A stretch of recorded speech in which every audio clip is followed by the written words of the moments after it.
Okay, so I'm recording this for my conceptual framework. Let me share my screen. Okay, here we go. So present. So first off, I have my 6 modes of language that we learned about in the beginning of the year. So what the difference is between like the inhale, which is listening, reading, viewing. That's what the kids do when they are first learning. They're just absorbing all of it. And then the exhale is when they're speaking, writing, and doing like the visual representations. So that's when they're getting the chance to like speak out what they had learned. Next, I have the examples of text variety. So we have fiction, nonfiction, primary source, and digital media. These are just all the different types of texts that we can use in the classroom, and I believe having a very good mixture of all of them is very important for kids. A lot of times we definitely geared more towards fiction. Kids, especially younger kids, like more fiction, but we also need to make sure we are incorporating it, especially the nonfiction, and especially in today's world, we're incorporating that digital media with using websites because a lot is getting transformed into the computers. Next are some best practices in reading and writing. These are just what we did in the classroom. I just added that just to give myself a reminder, kind of something if I need an idea or something to help me out with the lesson, I have this to look at. So some icebreakers. I love doing icebreakers with the kids. One really fun game is the yarn game. So everyone stands in a circle and you say your name and you say like something about you, like your favorite color. Everyone says their favorite color. You say your favorite type of ice cream or your favorite food. And so you toss the ball. So if I start with the ball, I say my name is Ashton. My favorite color is pink. I toss it to someone else and you just keep going. It makes like a big spider web thing. Then you have to work together as a classroom to untangle the ball and get it back into its form. Another really favorite one I like is the friend scavenger hunt. This is a great way, a very good first day of school activity to do because this gives the kids a chance to maybe meet someone new or even make a new friend, maybe because the first day of school, especially kindergarten, can be very intimidating because you don't know anyone. And this is a great day, a great way to give those kids an opportunity to meet someone who has maybe a common interest and then they could become friends. Next is the call and response. So I don't like the traditional class, yes, yes. To me, that is just like so over and boring. To me, it's just everyone uses that, and I don't want to use it. I probably will use it every once in a while, but I want to have like fun ones with my kids. I want my classroom to be a fun learning environment that my kids like actually want to really learn it. And so like one of my favorite ones is teacher call, whoop, and then the students call, there it is. Like that is a really fun one to do. And another one um one another one of my favorite is the Avengers, and then they yell assemble. So things that I like and that the kids like, I can relate to them with the Avengers assemble and like the Mickey Mouse Clubhouse, all that fun stuff. Just finding fun ways to incorporate those call and responses to them, and will make it more fun.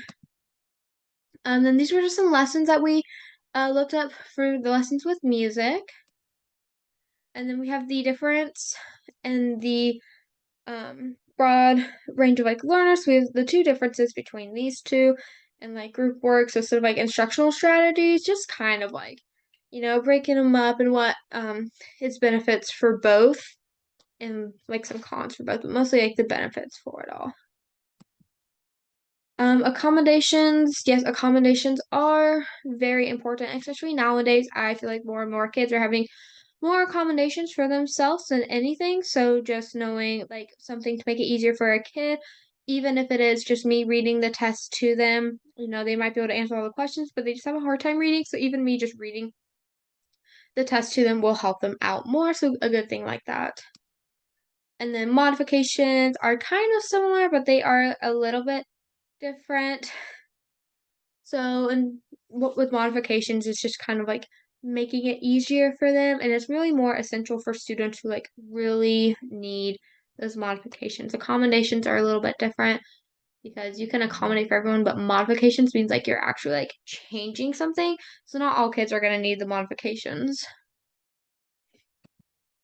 And then we have differentiation, and this is like tailoring instructors to meet individual needs. So this is like when we really need to like focus on the child and really figure out what that specific child needs to be different in order for them to succeed the best that they can. Team building. So when we went to the escape room, that we did a lot of team building. So you have to know how to work together. You might not like everyone that you work with, although our team did pretty great in the escape room. But it is important to know how to team build and how to work together because, especially as a first year teacher, you are going to want the help from the other teachers in your grade or even just other veteran teachers who can help you out. So it's good to know like team building and like how to ask questions. The orchard school. So I really liked when we went to the old orchard school. I thought it was pretty cool. I didn't like the part that they go out if it's like 10 degrees or warmer. I don't like the cold, so I'm not doing that.